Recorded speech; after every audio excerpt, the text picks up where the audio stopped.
জাতীয় দলের সাবেক পেসার শফিউল ইসলাম সোমবার সব ধরনের পেশাদার ক্রিকেট থেকে অবসরের ঘোষণা দিয়েছেন। গত ৬ বছর জাতীয় দলের বাইরে থাকলেও ঘরোয়া ক্রিকেটে নিয়মিত খেলে যাচ্ছেন এই বোলার।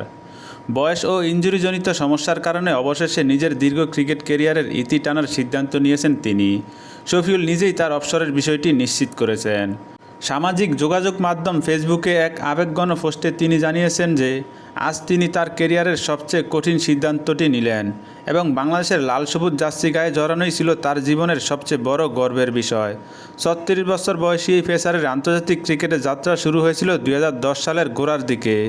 ওই বছর জানুয়ারি ও ফেব্রুয়ারি মাসে টেস্ট, ওয়ানডে ও টি-টোয়েন্টি ৩ সংস্করণেই তার অভিষেক হয়। দীর্ঘ এক দশকেরও বেশি সময়ের ক্যারিয়ারে তিনি বাংলাদেশের হয়ে মোট ৯১টি আন্তর্জাতিক ম্যাচ খেলেছেন এবং ১৬০টি উইকেট শিকার করেছেন। শফিউল তার ক্যারিয়ারের শেষ আন্তর্জাতিক ম্যাচ খেলেছিলেন ২০২০ সালে মার্চে জিম্বাবুয়ের বিপক্ষে।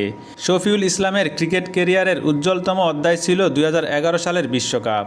বিশেষ করে ইংল্যান্ডের বিপক্ষে চট্টগ্রামের জহুর আহমেদ চৌধুরী স্টেডিয়ামে তার ২৪ রানের অপরাজিত ইনিংসটি আজও ভক্তদের মনে অম্লান হয়ে আছে।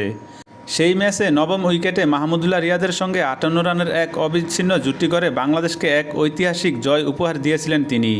একই বিশ্বকাপে আয়ারল্যান্ডের বিপক্ষে ২১ রানে ৪ উইকেট নিয়ে তখনকার সময়ে বিশ্বকাপের মঞ্চে কোনো বাংলাদেশি বোলারের সেরা বোলিং ফিগারের রেকর্ডও গড়েছিলেন তিনি।